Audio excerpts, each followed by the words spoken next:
వందనాలండి. ఈరోజు ఏప్రిల్ 10 మనిషి కుమారుని తీర్పు గురించి ధ్యానించుకుందాం. మత్తయి 25 మొత్తము ఒలివ కొండ మీద యేసుప్రభు రెండవ రాకడ గురించి చెప్తాడు తన శిష్యులతో. అదంతా కూడా మీరు చదవాలండి. దాన్ని ఫ్యూచర్లో ఏం జరగబోతుంది, భవిష్యత్తులో తీర్పులు ఎలా ఉంటాయి, రెండవ రాకడ ఎలా ఉంటుంది అనే విషయాలు యేసుప్రభు స్వయంగా చెప్పాడు. మత్తయి 25:31లో తన మహిమతో మనిషి కుమారుడును వచ్చినప్పుడు ఆయన తన మహిమగల సింహాసనం మీద ఆసీనుడై ఉండును. తన గురించి తనే చెప్పుకుంటున్నాడు. క్రీస్తు 1000 పాలనకు ముందు భవిష్యత్తులో జరగబోయే తీర్పు ఇది. ఈ 1000 పాలనలోకి నీతిమంతులు మాత్రమే వెళ్ళాలి. కాబట్టి రాజులకు రాజు జల్లించుతాడు వాళ్ళని. ఇజ్రాయేళ్లతో పాటు సమస్త జనములు ఆయన ఎదుట పోగు చేయబడుతురు. గొల్లవాడు మేకల్లో నుండి గొర్రెలను వేరుపరిచినట్లు ఆయన వారిని వేరుపరిచి అని రాయబడింది. అప్పుడు వేరుపరిచిన తర్వాత తీర్పు తీరుస్తాడు. యూదులు అన్యులు అందరూ కూడా ఈ తీర్పులో ఉంటారు. ఈ తీర్పు ఒలీవల కొండపైన జరుగుతుంది.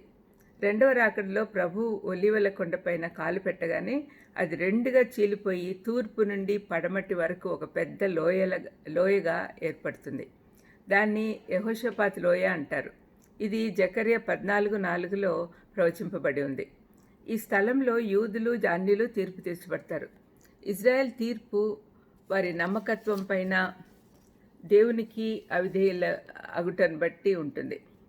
ఇది మలాకి 3:5లో కనపడుతుంది. అన్యుల తీర్పు వారి యూదుల పట్ల 7 ఏళ్ల శ్రమల కాలంలో ప్రవర్తించిన తీరును బట్టి ఉంటుంది. ఆ సమయానికి ఇజ్రాయేలీలు తమ కొరకు వచ్చిన విమోచకుణ్ణి గుర్తిస్తారు. అంతకుముందు వాళ్ళు ఫస్ట్ రాకడలో ఆయన గుర్తించలేదు కదా మెస్సయ్యగా. కానీ సెకండ్ రాకడ 1000 ఏళ్ల పాలనకు ముందు వాళ్ళు గుర్తించి అప్పుడు తీర్పు తీర్చబడతారు.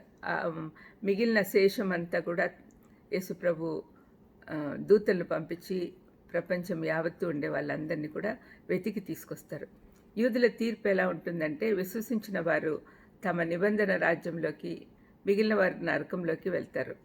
అన్యులలో వారిని మేకలుగాను గొర్రెలుగాను వేరు చేసి గొర్రెలను ప్రభు కుడివైపున మేకల్ని ఎడం వైపున పెడతారు. యూదులను ప్రేమగా చూసుకున్న వారు గొర్రెలు. వారు 1000 ఏళ్ల పాలనలోకి వెళ్తారు. మేకలు యూదులకు సాయపడలేదు కాబట్టి వారిని నరకంలో పడేస్తారు. గొర్రెలుగా చెప్పబడిన అన్యులు 7 ఏళ్ల శ్రమల కాలంలో యేసు ప్రభువుని గురించి విని విశ్వసించి ప్రభువుని సొంత రక్షకునిగా అంగీకరించి ఉంటారు.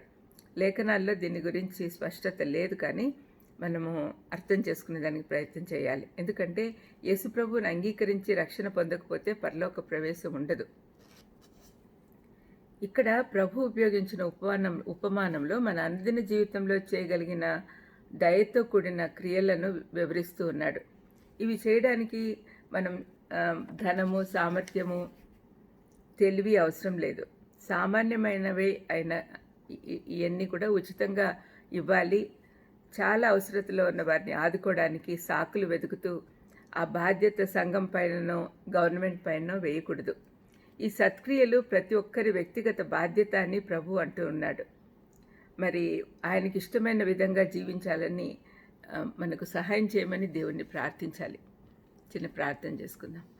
దయమేడా, ఈ భవిష్యత్తులో రాబోయే తీర్పుల గురించి మేము నేర్చుకోవడం వల్ల మాలో ఇది స్థిరపడి మేము నిజంగా నమ్మి వాటి కొరకు ఎదురు చూసేవారిగా మమ్మల్ని మేము సిద్ధపరచుకునేవారిగా తయారు చేయమని యేసుక్రీస్తు నామమున వేడుకొంచున్నాం తండ్రి.